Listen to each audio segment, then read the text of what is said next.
Welcome, administrators, faculty, family, friends, and fellow graduates. I wasn't even supposed to be in his class.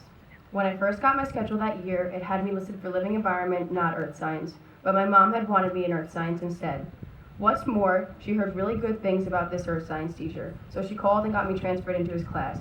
And now, there I was, a nervous, eager to please eighth grader, coming in on the second day, already feeling like I was falling behind, like I'd never catch up with the other students who were a full day ahead of me. That's the kind of kid I was. Little things upset me. But there he was, Mr. Barbera, who I think immediately keyed in on the fact that I was a little lost, a little confused, and came over to me once I got settled. He introduced himself and then pointed to a wall. There were names there written in colored marker on various sheets of paper taped all over the wall. He told me that if I was ever to get a perfect score, 100 on one of his exams, then he'd write my name on marker too and tape it to the wall. And that's all it took, I think, one dedicated, intuitive teacher saying the right thing to a nervous child, giving her motivation and direction. Not only did my name make it onto that wall, but by Mr. Barbera's calculations, I'm the only student to this day to ever make it up there twice. And to any of you who have taken a Barbera test, know just how difficult they can be, how he seems to design them purposely, with the goal of ensuring that hardly anyone ever gets 100, but I did, twice. This is not because I'm somehow innately smarter than anyone else, or that my soul burned to master the intricacies of earth science, but rather it is because at a time when I needed it, Mr. Barbera gave me something to aspire to, a purpose really. It seems so small, so insignificant, but in hindsight, I see now that it meant everything in the world to me, to see my name up there on the wall. In fact, when I first sat down to write this speech, it was the first and really only thing that occurred to me to write about. How when I most needed it, a teacher took the time to understand who I was as a student and figure out the best way to direct me to achieve the most that I could. More than any single reason, the desire to see my name on Barbera's wall is responsible for why I'm standing in front of you today. It was so small, so insignificant, but it meant the world. I realized as I was preparing this speech that my life at Sachem schools has been relatively drama-free, conflict-free, beige really. I've been fortunate not to have experienced any major family trauma or loss. My story is really the story of most of the students sitting here behind me. The differences between us are so small you could hardly measure them at all.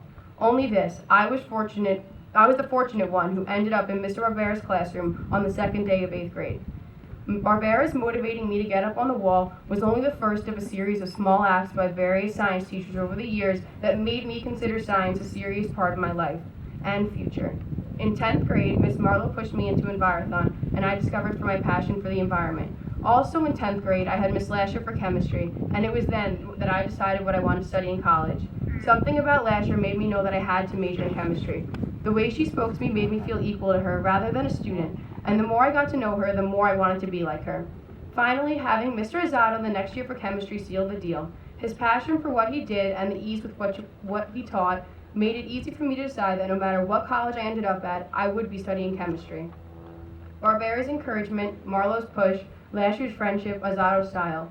These are little things to be sure, but each of themselves gave me in some small way that would ultimately determine the next chapter of my life.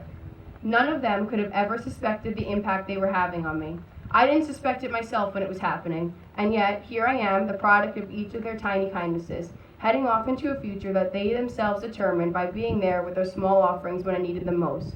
My fellow graduates, as you prepare to take this next step into your future, I believe it's possible for each one of you to look back over your time at Sachem, the way this speech prompted me to look back over mine, in a way that helps you see this moment we share now as a culmination of 1,000 tiny little acts of kindnesses shown by people who cared for us over the years, who took the time to give of themselves, even if what they were giving seemed inconsequential at first glance. None of us makes it here to the end, which is really a start without the help of all those people behind us who showed us the way. And so before the hats are thrown in the air, before the backyard parties begin, I encourage each one of you to take a second to think about all the people who got you onto this field today. Remember, we are nothing more than the products of small kindnesses they showed to us. And remember too, as you move forward, take every opportunity to show kindness to others yourself. You never know the ripple effect of a small act of kindness you do will have, the life-changing impact it might have on someone else. To some, they were just names on the wall. To me, they were the start of my new life.